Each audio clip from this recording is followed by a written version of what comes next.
What it do, everybody? Happy Friday. We back, all new. Two mics up. Jim Jameson, we back in the building. You already know what it is, man. Rocking with my partner, my main man, Sarge. Big Sam. What's happening, bro? How you doing this Friday? Well, I had to put down my elixir in my hand, but hey, look, it's Friday. I don't know how it is up there in the DMV, but over here in the Appalachian, we got a couple of storms rolling in. You can Oh, see bro, them, coming through the mountains and everything.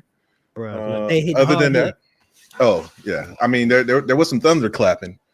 You know, make you think that you was over there in Magic City or something like that, but uh, Yeah. uh, like my father always say, I'm totally wonderful. So no issues, no complaints. I did, go to Illinois last hmm week on a work trip. How was that? Uh, that was horrible. Um, I mean, work aside, work was good, but Right. we went to a small town called Macomb, hmm and you couldn't find it like through a comb trying to locate this joint. Um, but very yeah, it was Yeah. a very challenging area to be at. I head down Okay. to the Louisiana next week. Okay. Um, so hopefully it's a lot more better scenery than, and I just mean like, I ain't talking about like scenery, but Right. just Right. as far as like venue and things to do and actually enjoy the town, especially with the job, because, Right. we're, like I said, I go out here and assist, talent acquisition NCOs on how to perfect their skill set. But one of the things that we do is area canvas too. So Mm. we survey the area just to see if there are any hot spots, and then we Right. go back to those recruiters and see if they're actually, one, if they know about them, and two, if they actually been like impacting those areas. Trying to get some verbiage and some literature out there. Right. I'm saying that right now might be a little bit murky, but I know that we're going to deep dive into that a little bit later. Yeah. So Yeah. we'll go there. But so far, not so bad. I'm enjoying myself. That's good, man. I mean, the most important thing is to, be able to find a position or find some work that you find enjoyable.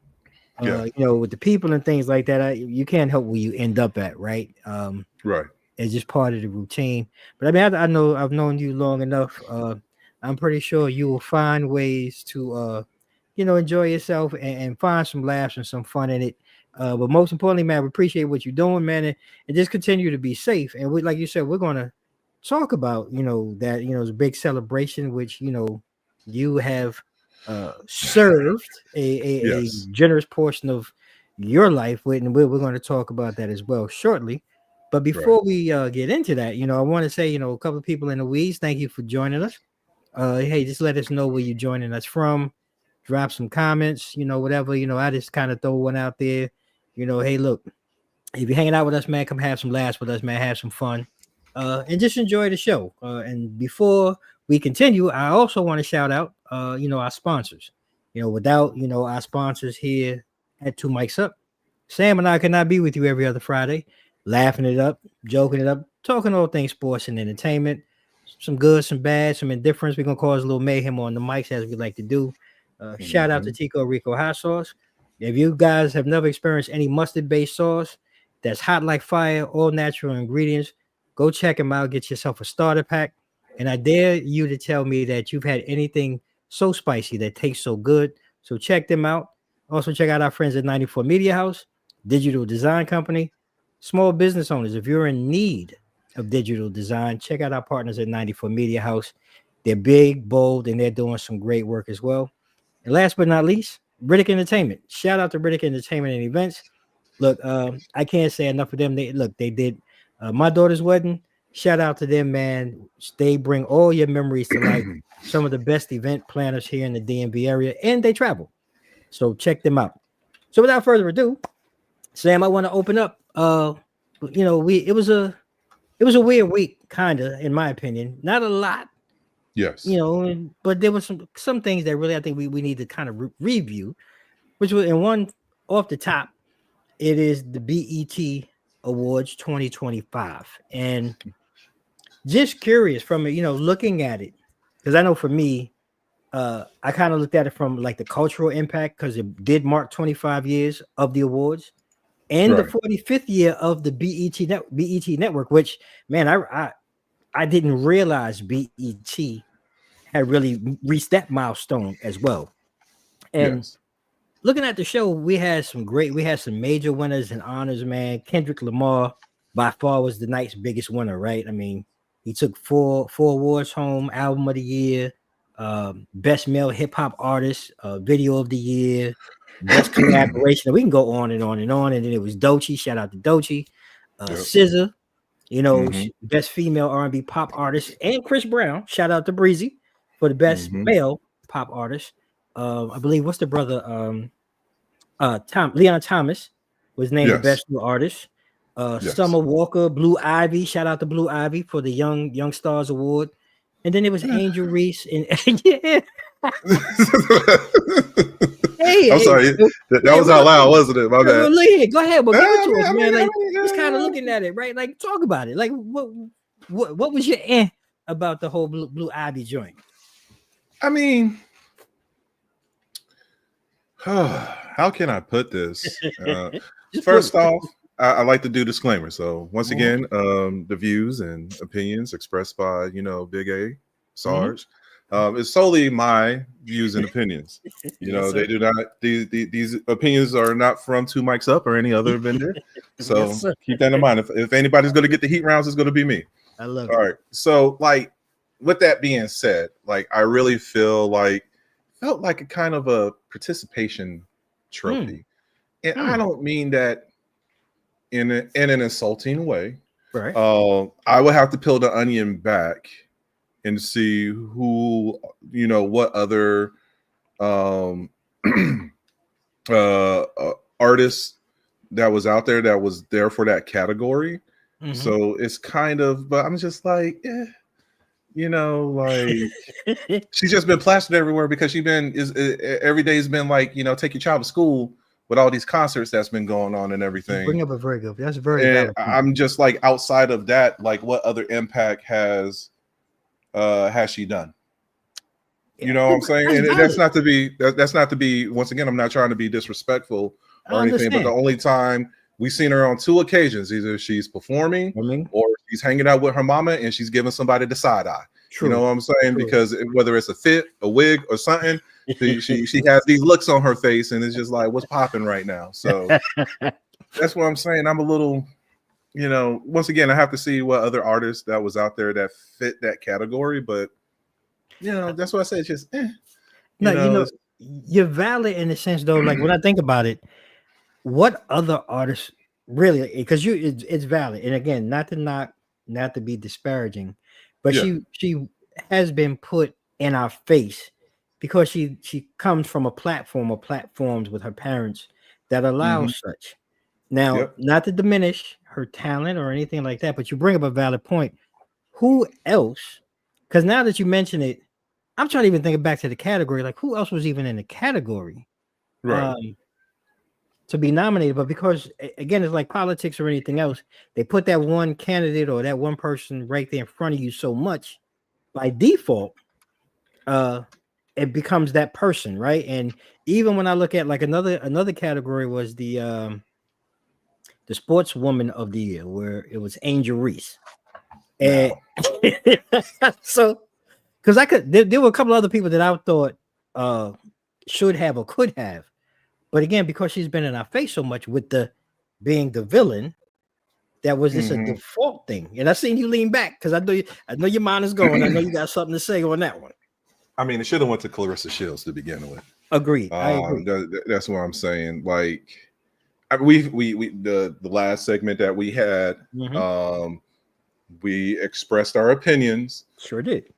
About Angel Reese, and I guess that, well, one, I don't know, is the BET Awards kind of like the MTV Awards when it's just, it's fan voted, because that's where we could be going with a lot of this. And even even thinking about the whole Blue Ivy nomination and win, it could just be because that's who the people voted for. And they probably looked at the list, because I just pulled it up and I don't know none of these young stars that's up here on this list. So I was just like, if I'm looking at it, It's a the default. main name that's going to sit here and grab my attention. Well, I mean, you got Smokey, I mean Tiny and T.I.'s daughter Eris, that's up here too. But you know, Blue Ivy is there, but that's who I'm going to gravitate towards the most when it comes to this list right here. So that's, and it could be the same thing with not too many people know about Clarissa Shields. You know, and this is true. We know about. I mean, I know about her because I follow boxing on both aspects. So if I was to see it, I would vote for her. But you know, if I see Angel Reese, and like you said, we see her damn near everywhere. Whether it's in the WNBA, she got her own podcast. Yep. You know, she just debuted a shoe that she wanted to try to get people to pay a G for. A G for. That's ridiculous. But anyway, she's out there. You know what I'm saying? She's on the sideline during the All-Star game. So, you know, that's that exposure. But I mean, but also, granted, we know that it's BET too. And what I mean by that is that, like, there's certain pushes, you know, because, you know, the media and the mainstream are pushing certain people, like you said, you know, that is that FaceTime. So those are other items that we see as well too. So I think that kind of comes into play when it comes to a lot of these wins and awards as well too. You know, not only that, but they're trying to make up for lost time. Like, you know, Best Actor went to Denzel. True. And, you know, everyone feels that Denzel got snubbed. So many during the Oscars. But if we peel the onion back, I think Angela Bassett was in the same boat either last year or the year before I believe, for Wakanda Forever. Yep. And they did the same thing. Like, she got nominated and she won. So some of these are kind of like, you know, paying homage, just news, and paying homage as well too. So, well, you know, I think overall, just looking at it, for me, I think the Icon Awards kind of stuck, you know, they stuck out to me. You know, looking at Jamie Foxx, I mean, heart-wrenching, you know, speech and everything, and just to see him, you know, be able to again come back fully, you know, to that point. And I can't wait to see what he really does or what may lie in store for him in his career moving forward. Mariah Carey was killing it. You know, at age 50 plus, Mariah still looking great. Snoop and Kirk Franklin. It was incredible. It was an incredible night for the icons to see them. And I think I've got to be honest, the weirdest thing for me and very questionable as a Lil' Kim fan, as a guy who grew up as Lil' Kim, it's really questionable. Like, her performance and everything was it was bad. I'm just gonna it was just bad. But you know, you're like, how can I put this? It was just, I mean, you know, shout out to the Queen Bee. You're always gonna love the Queen Bee, always gonna respect the Queen Bee. But I think we're at that stage now, like Queen, like let it rock with the young folks. Just do appearances where it's just kind of like you neck up vocals. No performances anymore. Just let that ride now and let it be. No, I see. I have to disagree with you, my friend. If we still get Mary J. Blige's, you know, she do that boot, that two-step in the boot. Look. You know what I'm saying? Putting it down there. Hey, look, we need this too. You know what I'm saying? I can't have a performance without that. You know what I'm saying? I need that full body thing with the shades on, just going side to side, like panning through. Okay, but that's what I'm saying. If we're gonna do that though, we got to make sure the cameras on. Mary. It's gotta be. I'm okay with that, but we got to keep the camera on Mary, you know, so she can do her thing. You know, I love the Queen Bee. I grew up on her. You know, but I think sometimes, you know, we age, and sometimes it's best just to age out gracefully. I think that's where she is. She's brought a lot, you know, to women's hip hop, you know, overall. She's an icon, and sometimes we don't want to see our icons fall off the horse. And right now she's side saddling, and it's just time to let it go. You know, I'm just gonna keep it a buck. I think my WTF moment would be BET. Well, first off, shout out to the BET Awards, because I think last year we had a discussion similar to this, and it was the polar opposite as far as like we were kind of to that point, like, why are we even having this right now? We were. If I'm being fair, I do want to give a shout out because I feel like there's a certain class that they brought back with the awards. And that was one of the things that so well said. Yeah, that was one of the things that we discussed that kind of we felt like it was the downfall Yep. of the BET Awards. So I am very happy. What's going on, Duck? I see you, buddy. I am very happy and reluctant that they did that. My WTF moment had to be Cam Newton. And he was wearing that doggone muscle bound. He had on a sleeveless suit, but the doggone pattern looked like some doggone couch cushions. You know what I'm saying? It reminded me of like going to my grandma's house, and seeing her sofa love seat set, and terrible. Like he had that same pattern like displayed on his suit. Right. So and then the worst part about it, like them joints were capris too. Cause you know he got some big ass calves. Like hide them ankles, Brody. Like what are we doing right now? That was terrible. I mean, overall, like I said, shout out. You know, I enjoyed the tribute to 106 & Park. Yeah, great. That was really good right there. Just to see some familiar faces as far as Maya, Ashanti. Even little Bow Wow got up there, even though I know that there was still some controversy behind that. I know as far as like familiar faces, you know, it was good to see Free.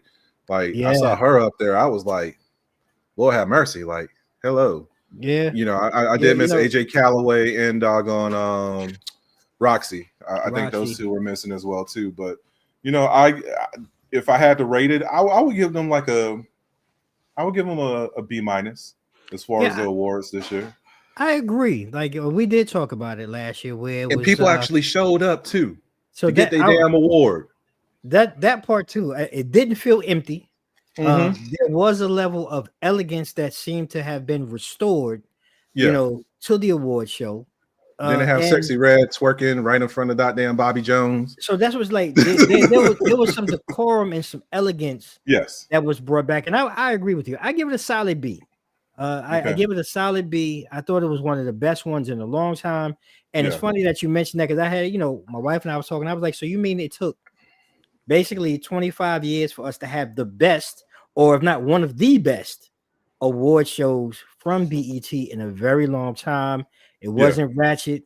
It wasn't booty short, like you said, Sexy Red and everybody with their ass hanging out. So I was appreciative because I'm not an award show person, just because of those aspects that we talk about. So shout out, like you said, BET, all kudos to them. Hopefully this is the change or the turning of the corner, if you will, that we kind of get back to some better things. And speaking of music, we do have an interesting, and I found this to be interesting because we're looking at, you know, Madonna, who's been an icon and for so many years, and who's reinvented herself for so many years. She's coming out with the Veronica Electronica remix, and I don't know, I'm split because this is supposed to be like the part 2 or the follow-up, if you will, to the what was the one back in 1998, Ray of Light, which was a massive success. But you know, here we are, you know, 20 some years later. Like, are we still, and I don't want to say we, it seems like the masses were hungry for this. And can we expect these remixes, because they're really like club remixes, which again takes me back, you know, to my time in New York when this Ray of Light and all of these things, a lot of things were kind of on the downturn, but house music and things like that were real popular in New York. Are we really, you know, interested, and is the scene really ready? Because it seems like we're going back to this old school house electric style of music that's becoming new again. So are the masses looking for that, or is just something that's interest to you, or maybe just listening to? I mean, first off, house never dies. Okay. Keep it a buck. Secondly, I you know, it's all about that push, right? So I think mainstream, it probably get a bump or two just because of namesake. But I really think that if this album is going to make a push, it's going to make a push, like you said, you know, in those EDM or house music environments and everything. And I mean, it's like 8 songs. So I mean, shit, if Cher can do it, because she had her piece, you know, she was a 70s baby, and then she reinvented herself and came back you know, from the 90s to from the 90s to the early 2000s. So maybe this wave, you know what I'm saying, as far as Madonna being a period piece of the 80s and evolving, and then coming back, you know, for the newer, you know, for you know, your 2020s and everything. So I think it could work. Like I said, I just don't think that it'll have like the full mainstream popularity, but I think that it's going to, I'm pretty sure that I'm gonna turn it on BPM or Diplos or even something on Sirius XM. I think the thing about it, because this, to my understanding, which I'm curious to see, House is life. It is House is life without question. But this is it's all digital download. So, and I mean, so right. I just think because it's digital and everybody may have access to it, I think it might be more of a success than we really anticipate or really think of, because we are in this new format, which, I mean, you can stream and listen to it. And again, I don't even know how they even keep track of sales with this crap now, digitally. But I think it gives it more try or more space to grow. One, just because it is Madonna and because you can download it digitally. Excuse me, people. I'm challenged right now. So I'm interested, you know, and then with the DJs that she's got, you know, some of the top producers from the 90s, Sasha, BT, Victor Calderone. These were all names that I'm familiar with. I don't know how many others are, but I'm actually interested to see how this turns out. Maybe we'll come back and we'll talk about it, and you know, we have a Madonna conversation and get into her bag, because I mean, she's incredible. I'm sorry, she's incredible in a sense. She's remade herself so many different times and been able to stay at the forefront. I think that's incredible, and you don't hear that from a lot of artists nowadays. Yeah, there's one more factor that we're not including too. If any of these doggone social media influencers get a hold of this too, or some of these songs, and they start bumping it, or if, you know, people start doing these bits and reels and start using a clip too, that's going to get that recognition and bump that popularity of any of these songs up too. So power of social media. Yeah, there's a lot that could be effective within that wheelhouse right there. That's a very interesting point. I mean, we live in a new day and age where, I mean, anything is possible. Anything can definitely take the next step. And I'm just curious to see how it all plays out for Madonna with that album. And, you know, staying in the celebrity lane, like this was I guess the weirdo thing of the week, because this was one of those like, what? You doing what? Because she using her bathwater, y'all. She's out here with her bathwater bliss, where Sydney Sweeney, who's been in, you know, handouts, just your face already. I don't need to go no further, but she out here, man. Allegedly, you know. No, ain't no allegedly. Excuse me. Apparently, this shit right here is 100% factual, bruh. Look, I tried. So everywhere I went, this shit was true. She's embalming soap with her bath water that she's actually used, you know, and it allegedly started out as a prank, $8 a bar. Some places I've heard where now is going upwards of $3,000 to $5,000 a bar. Yeah, and I'm shaking my head. So, like, have we really devolved as a society where I want some chick? I know she's an actress. She's been on TV and shows and different things, but do I want to bathe in her nasty ass bathwater? Like, what are we doing? What the hell is going on? Why? I mean, first off, I hope your answer is no. Oh, hell no. like, let's be clear. Secondly, I didn't know that it was a merger with Squatch. I should have read into this a little bit more. But there was an e-girl by the name of Pokimane, I believe her name was.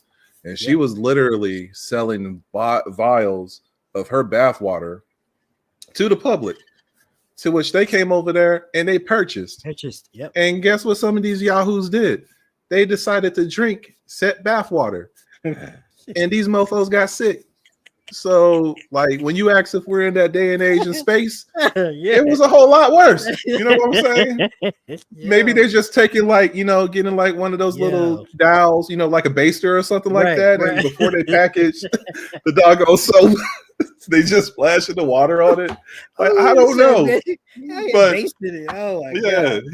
I mean, like, here we like I'm not comfortable with it. You know what I'm saying? But like, this is just what it is. So Oh man, I'm I done. mean, I'm done with the world, like man. I get what the appeal could be in, because I mean I've seen her in Euphoria, and Yeah. that's probably all that I can name that she's No, she was in The started. I mean, Handmaid's she Tale, yeah. What The what's she White in Handmaid's Lotus. Tale? She was in The She was Handmaid's in White Tale, Lotus, yeah. The White Lotus. Okay. Yeah, so Okay. she's She been in was in some Madam things. Web. Yeah, she Yeah. Madam Web, yep, another one. Yeah. So she's Yeah. been in some things, but I'm not going to the point where I want her bath water and my soap on my body. It's Yeah. just not happening. Yeah. It's disgusting. Man, look. So yeah, that was the weirdo news of the week that I just Yeah. had to talk about. It was just freaking weird. But on to a Oh, more, yeah. there's one more weirdo Go ahead. movie. Going back to the BET Awards, Young Thug. Hey, Oh. bro, like your fit. That fit was not made for the red carpet. That fit was made for like Friday Night SmackDown, walking out with the Sinister Six or something like that. Like I can't. that was. I can't unsee that mask either. Like it's kind of like embedded in my head. Like that was scary as hell. But yeah, that's another my weirdo goodness. moment right there. Yeah. It was a great week. For some crazy stuff. But on to a little more serious note, because you are, family and a friend, and we are looking at, the U.S. Army, turning 250. And, one, as always, cannot thank you enough for your time and your service that you've, provided to this country and to so many of us, and really allows us to sit here and do what we do each and every other week now. Yeah. But it's crazy too. It's crazy times here in the DMV with all of this going on, because look, the DMV, this area is not really built for this type of event, which partly is kind of going sideways. But I'm going to stay off the sideways part for a moment. And I want to get your take, Sam. Because we're looking at the Army actually being older than our country, if we really think about it. So what's your take on this weekend's events and everything going on? I mean, I always excuse me, I always celebrate, I always give shouts out, this time of year, to the Army, and I rag on all the sister branches that are out there, even though we are absolutely one team, one fight, right? Right. And once again, these are my opinions. So as a veteran, when I see this, it worries me, because I don't think it doesn't seem like a celebration. It seems like more of a show of force. And that's what's concerning to me, because normally you have, which is probably still going to happen tomorrow and over the weekend. Like, I know that there's going to be units and installations out there that are still going to celebrate, 250 years that the Army has been here. Right. But I feel that the stage that it's about to be on, it's really not about the Army and those who have made that sacrifice, or those who want to make that sacrifice. I really feel like it's just like, once again, I feel like it's a show of power for an individual. I really feel like it's taxpayer dollars, going down the drain. It's causing a ruckus up there in the DMV as far as like traffic, travel, worrying, because now it's a security risk, because you have so many soldiers and dignitaries that's about to be in this area. So like, when you look at it from an OPSEC perspective too, I'm just like, why are we even doing something like this right now? Right. And especially in the current climate that we're in, because I remember putting on my uniform and going, at the height of like the Afghan war, and even certain segments, even during just OEF and OIF, Operation Iraqi Freedom, Operation Enduring Freedom. No, let me use acronyms. I remember certain instances when I put on my uniform, and the way that I got name called, I got ridiculed. People was ready to fight me. I had yahoos coming out the woodwork with some, you're killing babies, you were taking over for oil and minerals. And, at the end of the day, I'm just trying to serve my country. My thing is that when I said that oath, I'm here to protect and defend the people of the United States against both enemies, both foreign and domestics. Yeah. And like I will uphold that standard.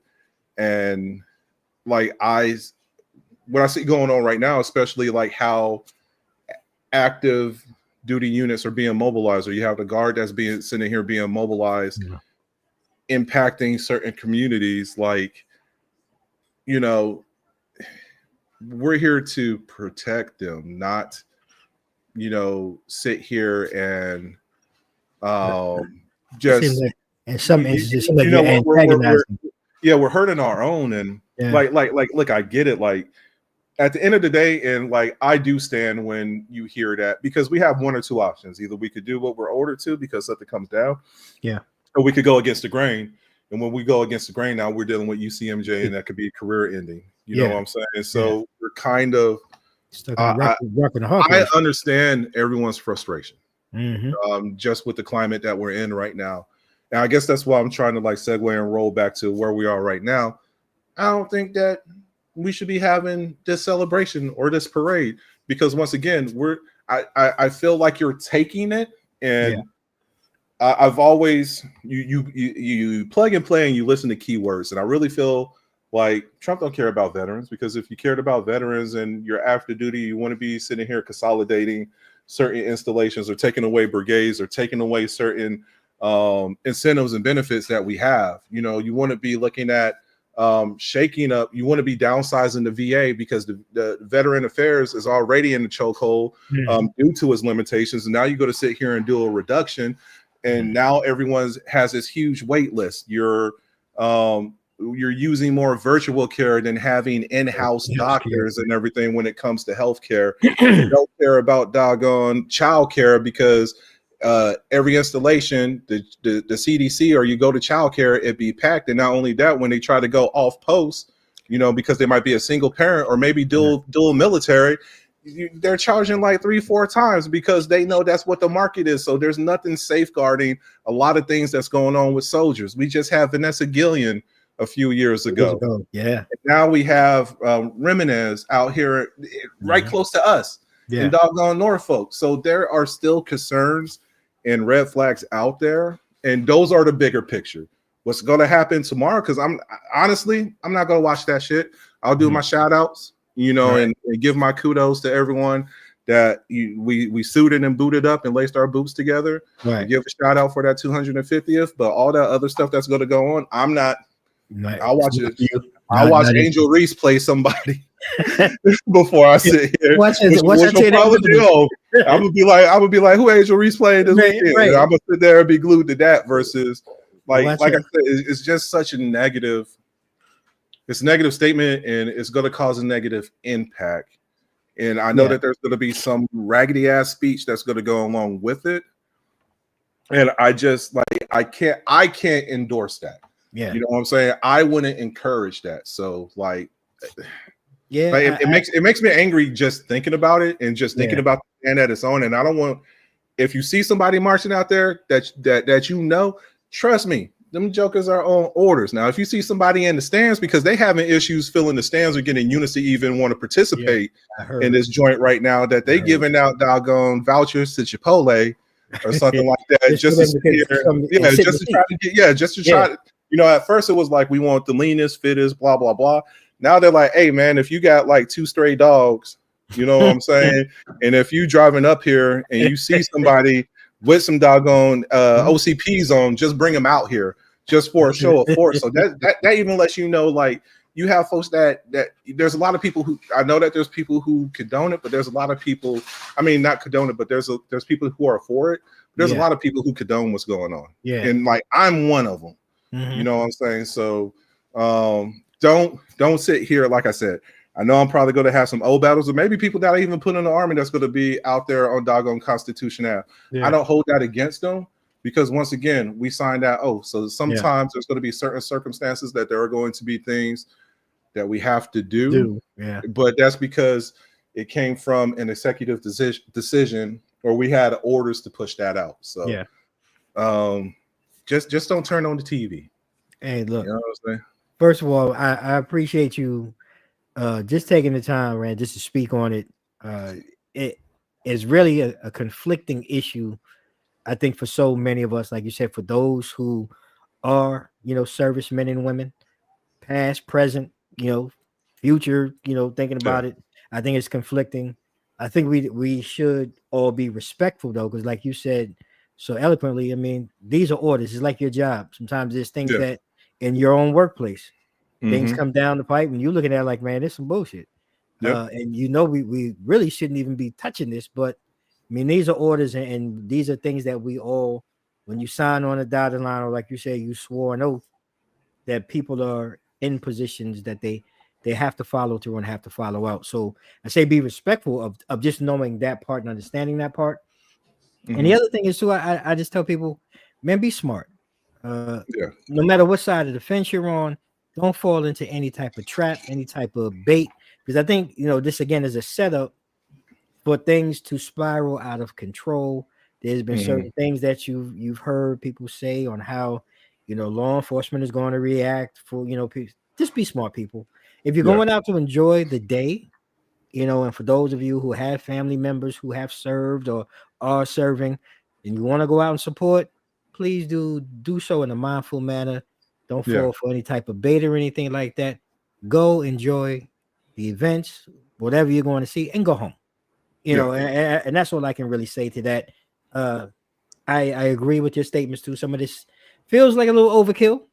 Right. Feels blown out. And I don't really think we need it at this time and No, stage not of at the all. world. But again, like I said, just be smart when you go out Yeah. and you do it.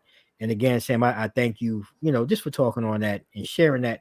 And we're gonna jump into a little sports. We're gonna change the mood and get into some sports tonight. And a couple of things I did want to talk about because we haven't really talked about it in a while.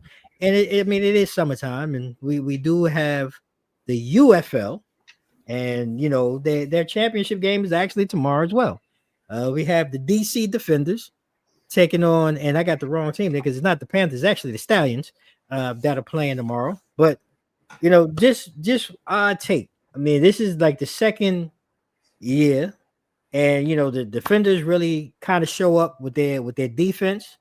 Yeah. Both teams have pretty much shown dominant performances in their conference title games, where DC they basically beat down St. Louis, which was really the home team. I think a lot of people were looking for Yeah. them to make it this week because the game is being played in St. Louis.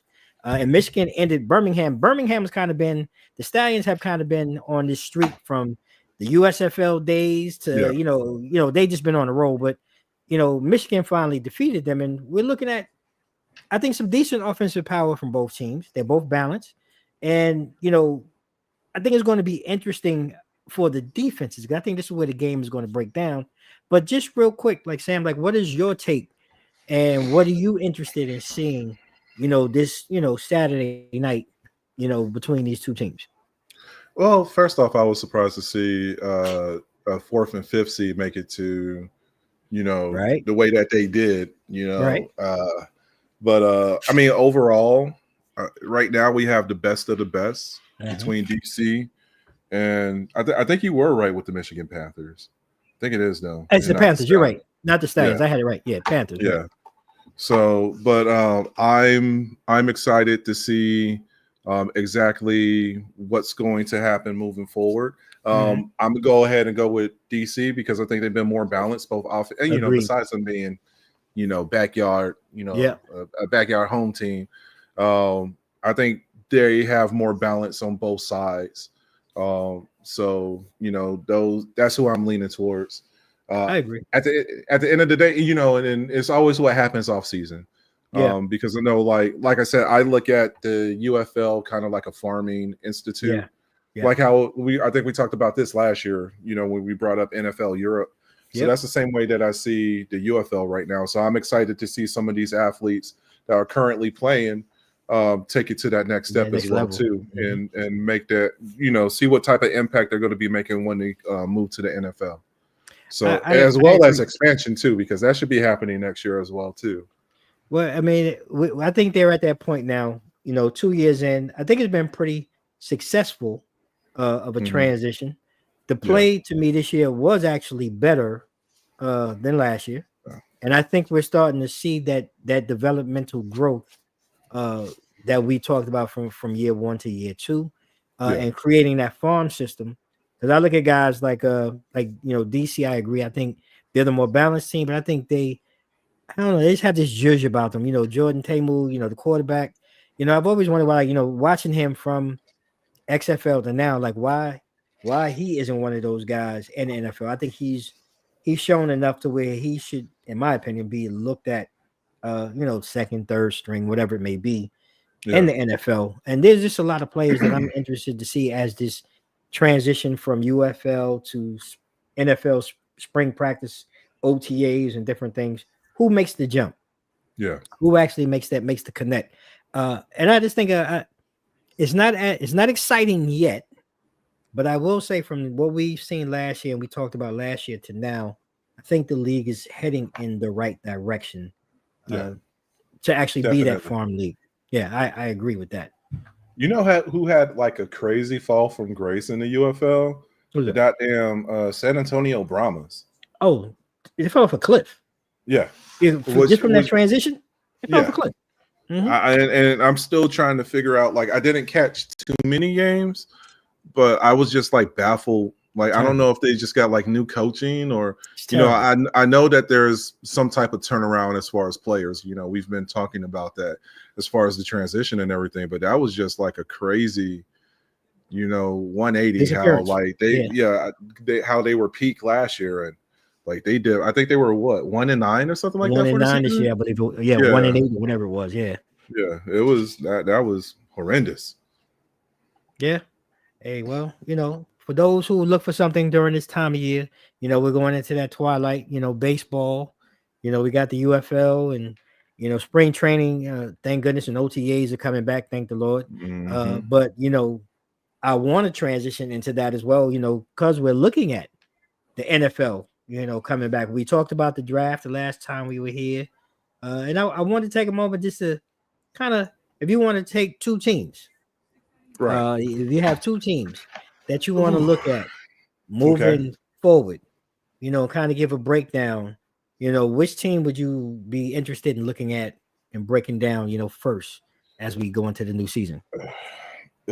I hate to say this, and I think I said it when we were talking about the draft, but if there's one team that I'm interested in seeing how the progressions are going to be for 2025-2026 season, it's going to have to be the Chicago Bears. And the only reason why I say that is because I saw what they did during free agency as far as the O-line and pulling more weapons as well as receivers and everything. And the draft was pretty much on point too. So now here we are with year 2 V2 of Caleb Williams and their coach. So I just want to see what type of turnaround they're going to have. If there is another team just out of spite, and I love Mike Tomlin. However, my favorite player is becoming my favorite villain. Is going to be the Pittsburgh Steelers. This guy in their transition to have AA Ron rocking the number 8 this year. Because I really feel like it's going to turn into like the Sour Patch Kids. Because remember, Devontae did all that complaining because he was tired of having like 4 or 5 different doggone QBs out there in Oakland. So it's like, send me to doggone New York. So he gets to New York and he was all like Sunshine and Rosemary and Jasmine, sitting here talking about just that chemistry that him and Aaron had in the past. Yeah. And what happened? Like, he was underperforming, wasn't even getting the rock to him half the time, and it just turned bitter. Yeah. So now we have this tank beast, like not Megatron, but Galvatron as far as doggone DK Metcalf. Yeah. So it's like, how are you going to appease this dude? Because he got fed up because Russell Wilson was underthrowing or overthrowing the doggone rock in Seattle. Yep. You know what I'm saying? And like, if you look at Aaron Rodgers' gameplay when he was in the Jets, it wasn't nothing to be clamoring about. Nothing. And now you're a year older, a step slower, And like I said, I think for nostalgia, and there's going to be some peak games in there, and it's like, how is Mike Tomlin going to get smart with that offense? You know, are we going to go to like a Tom Brady style when it was kind of like short yardage, you know, spread it out, you know, and quick dumps? Yeah. Or are we going to take these gambles because, and you know, DK Metcalf just like to run. He don't even have a route. You know, he don't even have a route. He's just going to run straight and truck over whatever defender is in front of him, and you just going to hope that you know you can lob it to him and everything. So like that's my second team. You know, and you know, as always, you know, F the Cowboys. Like we don't. Hey, you ain't got to tell me. Ain't nobody thinking about no cowgirls at all. Hey, look, we know that they're a dumpster fire waiting to happen. Listen, and I mean the fire started already. It is not talking about it yet because it's Dallas, you know, and you know I looked at. Don't worry, they got the trash all gasolined up. Oh look, it's already. It's ready. So come September, they're just gonna light that match. Hey, I can't wait for it. I mean, every year we know what's gonna happen. We go through the whole drama. And the buildup of like, you know, this is Dallas's year. Yeah, like you said, they got everything gassed up. Somebody waiting to spark the match, and we'll be right back where we are every time, every year. Same old shit with Jera and the cowgirl. So no love lost here. And you know, for me, I kind of went a different route. I kind of went under the radar with a couple of teams. Like I started out with Arizona, and what maybe was because I know this is your favorite little guy that you love to hate.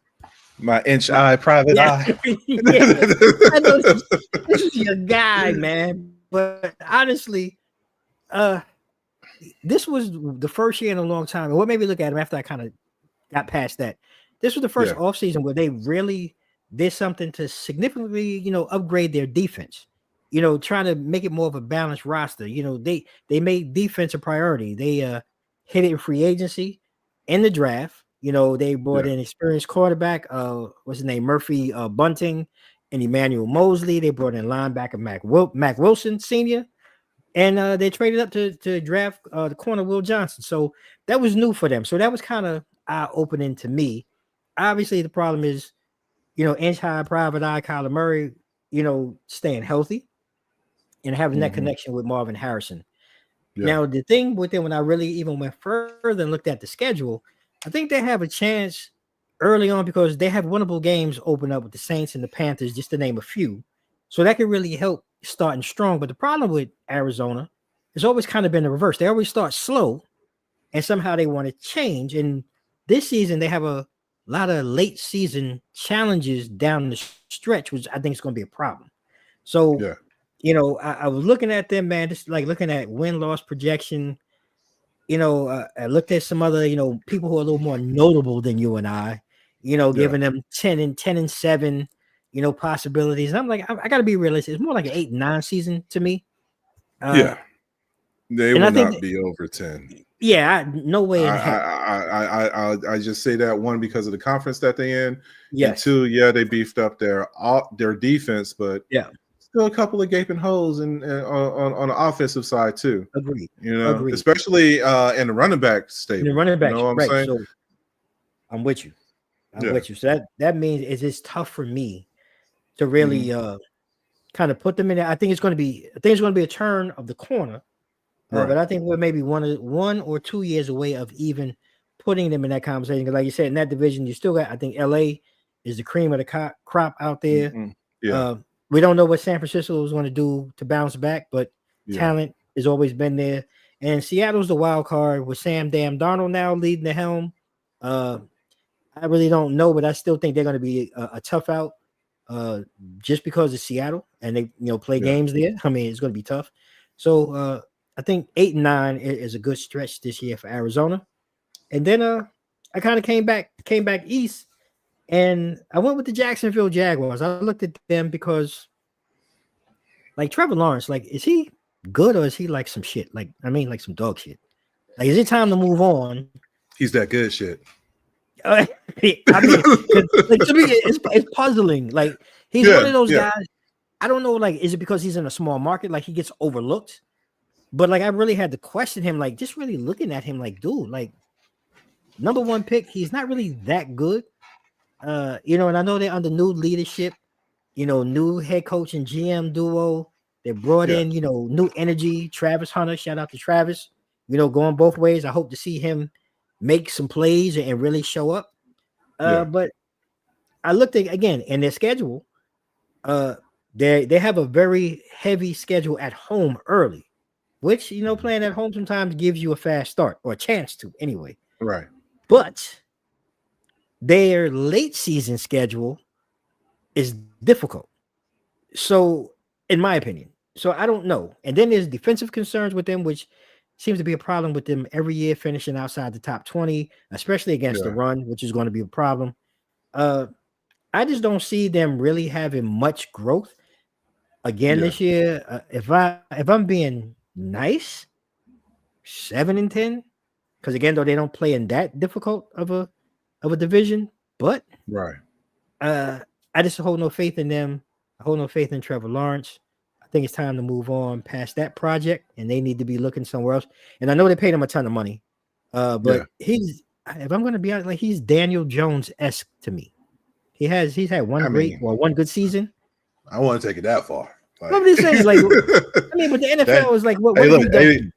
hey, look, Danny Dimes is Danny Dimes. You know what I'm saying? Like, That's why we got rid of him. He couldn't throw a dime to save his life. he is the originator, and there is no duplicator when it comes to, Man, we to know doggone garbage. Danny Dimes. We know But garbage. yeah, I can see that. I think the challenge there are some health concerns with Trevor Lawrence. Hmm. And I guess there are like a lot of enigmas too. Like, how are they going to utilize Travis? You know Yep. what I'm saying? Is he going to be the two-way player? Yep. I do like how he's adapted, I do too. and he's becoming like a quick a learner of the game too. Yep. Because I know that there was some issues as far as like him running routes and everything as a receiver. Yeah. But as they progress with OTAs and spring training and everything, he has improved. Yeah. So I don't think he's going to get the amount of reps on both sides I that don't he's expecting to have too. I agree. And I just think from a health perspective, like you wouldn't want that doggone anyway. So Yeah. I could kind of see that. And then you brought up a very valid point about like we're talking about the AFC South. So Mhm. that I mean they could be 8-9 and still win that conference Right. because there's a lot of holes within the holes of the holes. It's a whole When lot it of comes holes. to that, when it comes to that division to begin with. So I feel like they're giving Trevor his just dues. I mean, but if he washes out this season, then there's going to be a restructuring of some sort.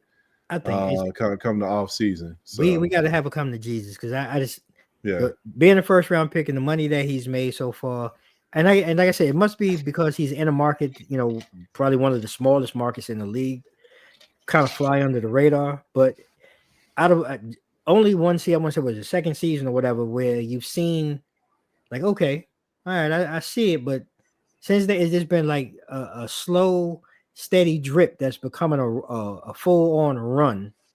That we're going in reverse, and I think if we're making this new change with GM and coach, we got to have a serious conversation. Like you said, if this year we don't see a next step in production on the field, maybe it's time to have that conversation to make a change moving forward. But we'll see.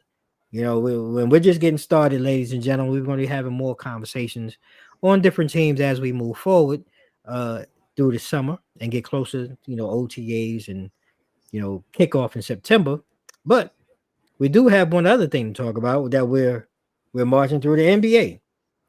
We are rolling through these NBA finals as the Thunder continue to battle with the Indiana Pacers. And I want to say that I think the series was going to be good, but I think it's turned out to be better than what I think we most anticipated. yeah, However, I'm not shocked by the lack thereof of people actually watching the games. And I wanted to get your take on this because part of it, I think, is, ESPN, like the coverage seems very lackluster. It doesn't feel like an ABC primetime, NBA game. And the crowds both places seem well. Indiana's a little raucous. I will give them that, but OKC seems a little laid back. Like the vibe and the energy just doesn't match.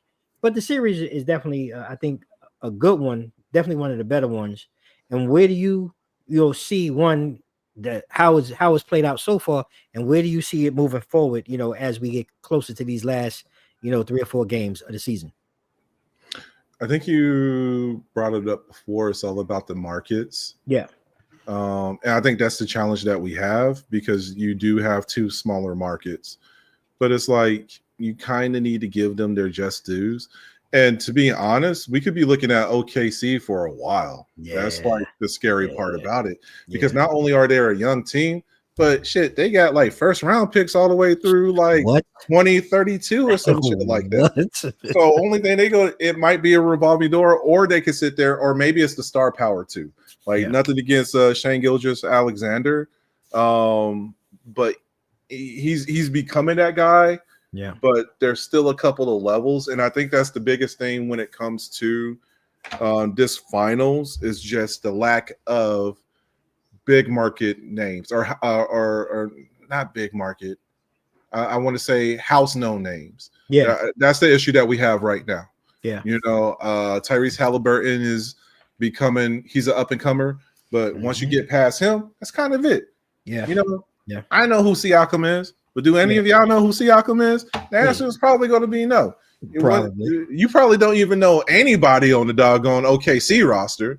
You know what I'm saying? Only thing you probably doing is looking at half these dudes and be like, damn, they tall. You know what I'm saying? They got some tall jokers wearing all this blue and everything. So I think that's what it is. But it also, this was bound to happen. So let's go ahead and put that out there too. It was. Because we talked about this as well, as like there's a changing of the guard that's going to be happening within the next 3 to 5 years. And I'll probably say that kind of loosely. I will probably give it 2 to 4 years. I think it's already started though. We're in that window. Which is true. Russell Westbrook is talking about retirement. You have LeBron on the cusp within the next 1 to 2 years retiring. Then you got to look at doggone Steph, Clay,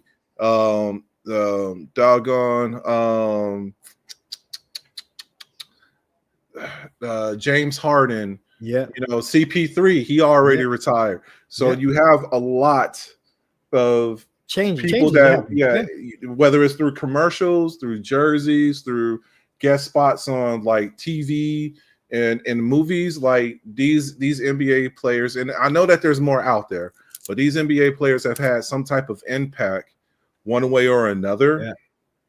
And I guess the bigger question is, like, we talked about who's going to be the it guy, because we really don't have that right now. And the ones that they were building up for that, they got shit going on. John Morant, he was supposed to be the next one. What he doing? Chitty chitty bang bang.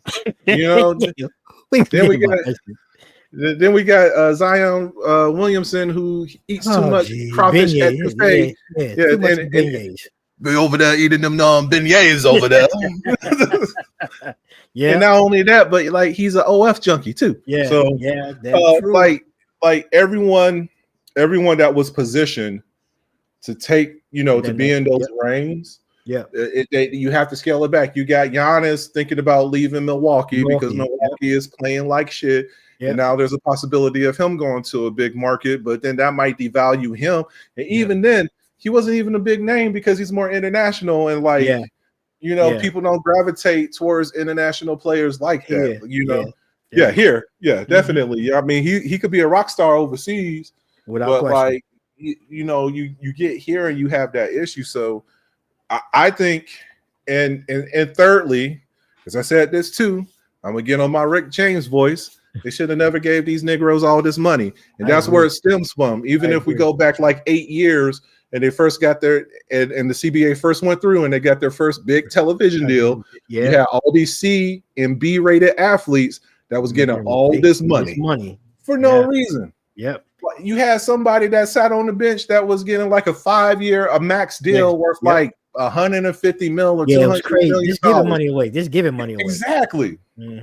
So, and there's a lot more too. I think like the branding, because I'm getting tired of that too. As far as sponsorships, they have no business with being on a jersey.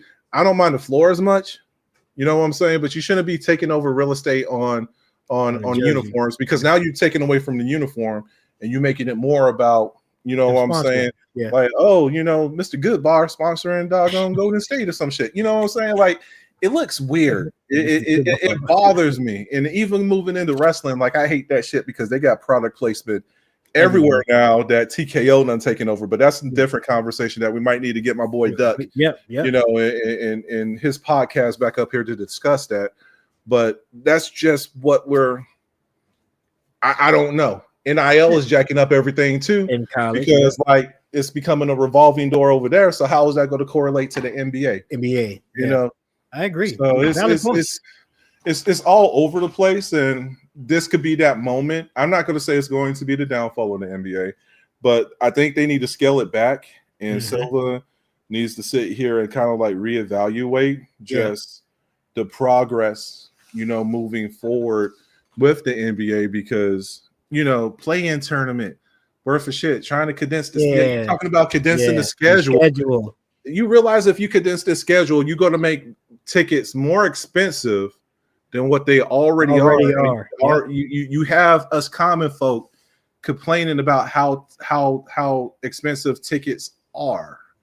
You know what I'm saying? So just think about how you're moving forward. Maybe you need to be like doggone the NFL and start playing more games international, you know, and filling up these arenas. You know, but like, what if I send somebody overseas and my top athletes don't even play? But we're kind of in that mode right now. You don't even know who the damn top athlete is. Well, I mean, I think that's the thing. Like I said, for the everyday fan, like, it makes it hard for me. Let's say I want to, I want to see LeBron James before he retired. Or let's say I want to see a Kawhi Leonard, whatever.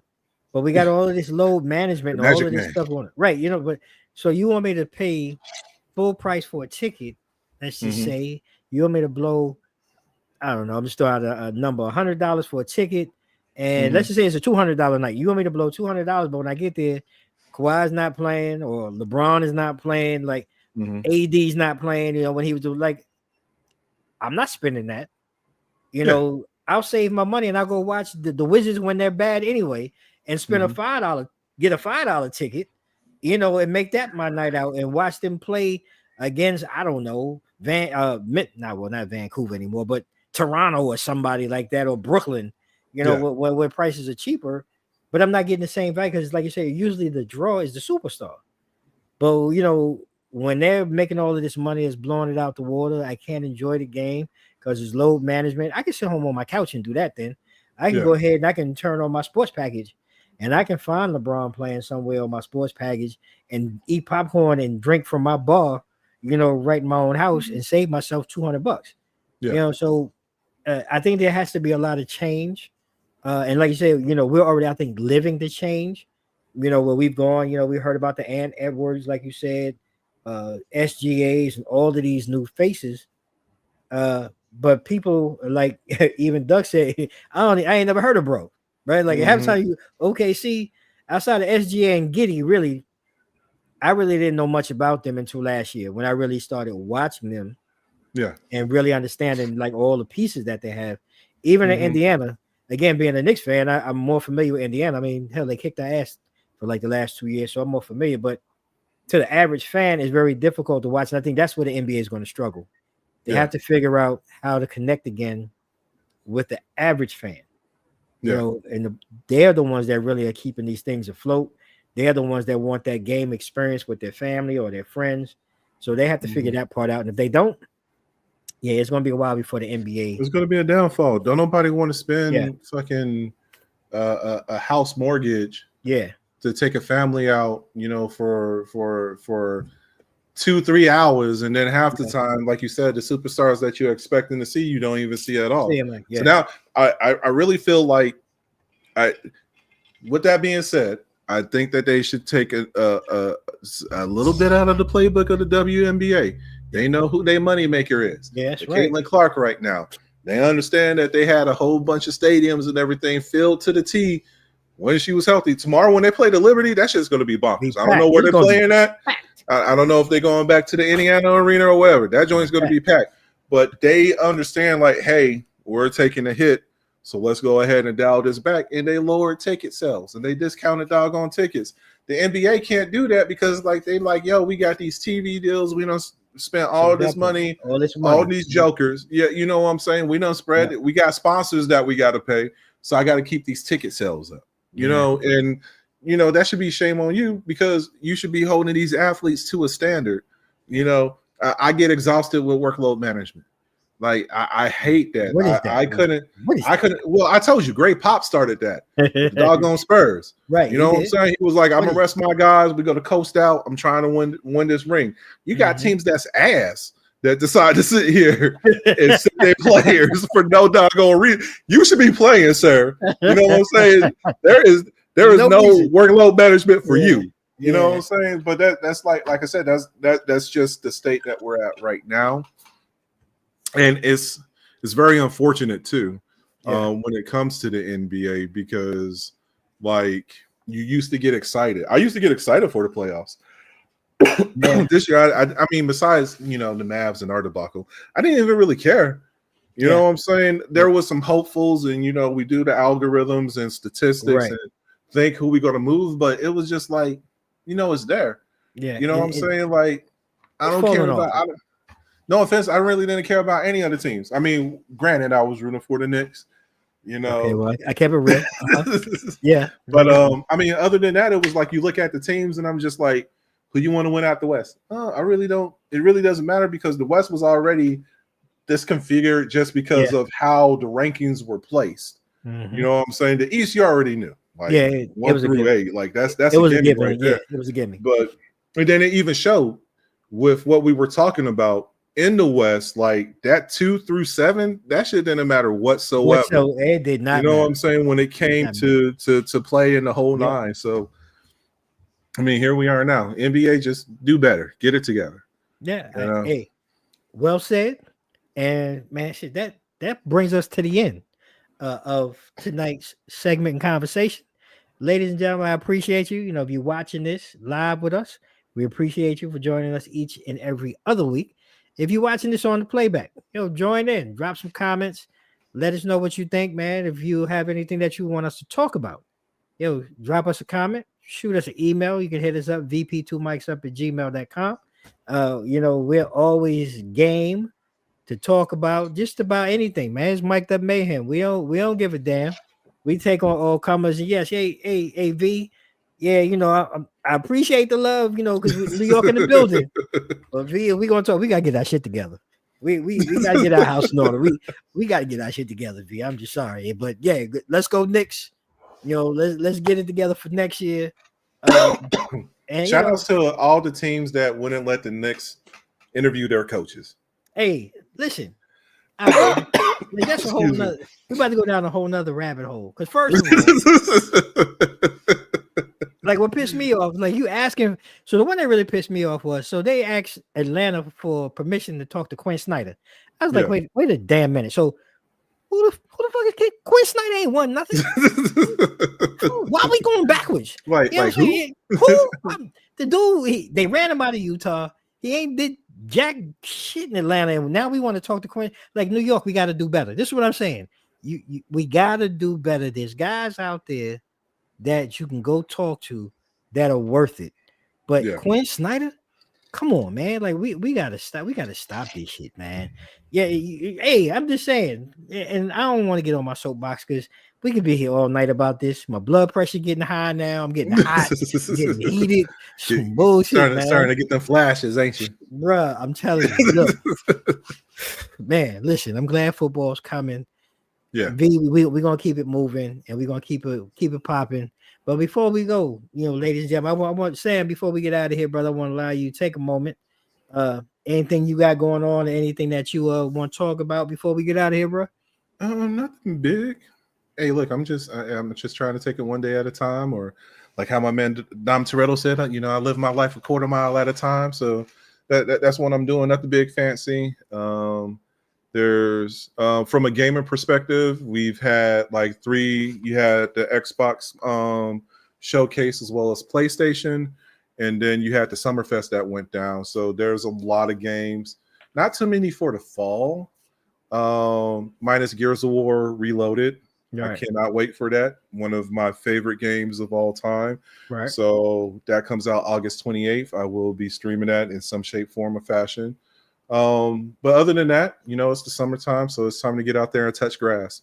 So if you are a homebody and like to stay indoors, just take a break from what you're doing. If you got family, spend time with them.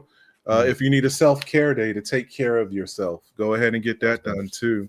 And most importantly, Father's Day is coming up. So shout out to all my dads out there. Big salute to you.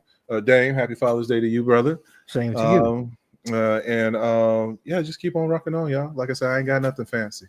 Well, look, so eloquent, and so humble all the time. Y'all can go ahead and hit up Sam, man. Anytime. Appreciate him for his service.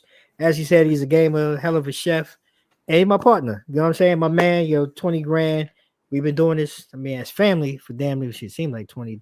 Yeah, it's been about 20 years now, if not a little bit more. Bit over that now. A little over that now, yeah. You know what I'm saying? So definitely family. Yes, happy Father's Day to you all. Happy Father's Day to you too, Duck. Yes, sir. And look, I want to say the same, not only to our fathers, but I also want to say thank you to our mothers who have to play the role of fathers. We appreciate you too. Do not want to leave you underlooked. We want to give you your kudos too. And just be safe out there, and I really enjoy what Sam said. Give yourself some time, give yourself some grace. It's okay. A lot of times we put the world on our shoulders and want to be world beaters. Sometimes it's okay to take a step back and give yourself some grace, whether that be maybe you want to go to a spa or you want to just crash out on your couch. It's okay. Give yourself that grace, but be safe in everything that you do. And I'm going to ask you all, continue. Hey, watch Two Mics Up. We're here Mondays and Fridays. You can follow us across our social media, IG, Facebook, Twitter, and here on YouTube at Two Mics Up. 4-time award-winning talk show, real talk with the dopest guests. And I got the dopest partner rocking with me each and every Friday, my brother Sam. I appreciate you. Yes, V. Happy Father's Day to everyone. Thank you. And like we do, ladies and gentlemen, actually, before I go, tune in Monday. I'm gonna be rocking with actress Eden Cupid. She's you've seen her in the Umbrella Academy, Falling Water, $1 Billion Buffoons. She's great, yo. All I can say is great conversation. I'm gonna ask you all to check it out because she's really fun, great energy, and she'll be rocking with me Monday night, 8 p.m. So I hope you all tune in to enjoy. And like we do at the end of each and every segment, ladies and gentlemen, I'm going to leave you all with 3 things. May you all stay safe, stay blessed. Mike's out.